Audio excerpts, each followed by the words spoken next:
This show is presented by Narmada भोग, स्वाद वही जो अपनों को करीब लाए। ज्यादा पुरानी बात नहीं है। कुछ महिलाएं जंगल की तरफ जाती हैं, चीड़ के जंगल की तरफ। वहां वो देखती हैं कि लीसा निकल रहा है। वो घाव देखकर उनसे रहा नहीं जाता। वो उस कीप को निकाल फेंकती हैं और उस घाव पर मिट्टी से मरहम लगाकर उसमें कपड़ा बांध देती हैं। आज मैं बात करने जा रहा हूँ चीड़, जंगल और लीसे की। इन तीनों का रिश्ता बहुत पुराना है और ये कहीं ना कहीं पहाड़ से जुड़ा हुआ है।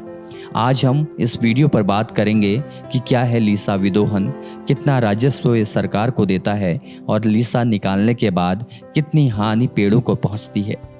उत्तराखंड में लगभग 26 से 30% चीड़ के जंगल हैं और चीड़ के जंगलों में ही आग लगने की संभावनाएं ज़्यादा होती हैं, क्योंकि इनके पत्तों में तेजी से आग फैलती है और देखते ही देखते ये जंगल को राख कर देते हैं।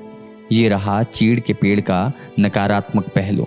लेकिन अब हम बात करने जा रहे हैं, जब हम थोड़ा आगे बढ़ते हैं तो पहाड़ में भारी संख्या पर चीड़ के पेड़ होते हैं जिनकी लकड़ी का प्रयोग आम जनमानस ईंधन के रूप में भी करती है। अब जो नया पहलू निकलकर सामने आता है वो है लीसा। क्या है लीसा? लीसे का मुख्य नाम है रेजिन, जो पेड़ों से निकलने वाला एक चिपचिपा पदार्थ होता है जिसकी मांग बाजार में अत्यधिक होती है। चीड़ से लीसा निकालने के लिए बहुत सी विधियां हैं, लेकिन इन दिनों जिस विधि का प्रयोग किया जा रहा है उसमें पेड़ की छाल को निकाला जाता है, फिर एक नुकीले औजार से 45 डिग्री के कोण पर निशान मारे जाते हैं तथा उसमें एसिड छिड़का जाता है। अब वहां पर वी आकार बन जाता है। उस वी आकार के नीचे एक धातु की कीप लगा दी जाती है जिसमें लीसा इकट्ठा होता है। तो ये हुई एक प्रोसेस। अब बात नुकसान और फायदे की। क्या है फायदे और नुकसान, उस पर बात करेंगे। पहला नुकसान ये है कि ये पेड़ की उम्र को कम कर देता है, उसके जीवन के काल को कम कर देता है। और यही नहीं, तेज आंधी या तूफान से भी वो पेड़ खुद को नहीं बचा पाते हैं। पेड़ों में लीसा निकालने के लिए एसिड का प्रयोग किया जाता है। ये एसिड पेड़ों के लिए और पर्यावरण के लिए बहुत खतरनाक होता है। अक्सर बरसात के दिनों पर यह एसिड घाव वाले स्थान से फैलकर पेड़ की जड़ और मिट्टी पर चले जाता है, जिससे पेड़ और मिट्टी, पर्यावरण तीनों को नुकसान होता है।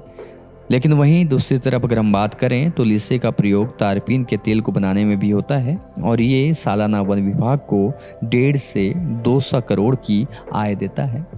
तो ये फ़ायदा उत्तराखंड के लिए है कि यहाँ चीड़ के पेड़ पाए जाते हैं और यहाँ से लीसा दोहन होता है। और यही नुकसान भी है, क्योंकि जिस तरह से लीसे का दोहन हो रहा है वो कहीं ना कहीं भविष्य के लिए खतरा भी है, जंगलों के लिए खतरा भी है। आप हमारे साथ इसी तरह की वीडियोस के साथ बने रहें, देखते रहें पगडंडी। शुक्रिया। पहाड़ों की ऊंचाइयों में बसा, चुनिंदा गेहूं से बना, स्वच्छता और शुद्धता की पहचान, पीढ़ी दर पीढ़ी चले आए, पारंपरिक चक्की से पिसा।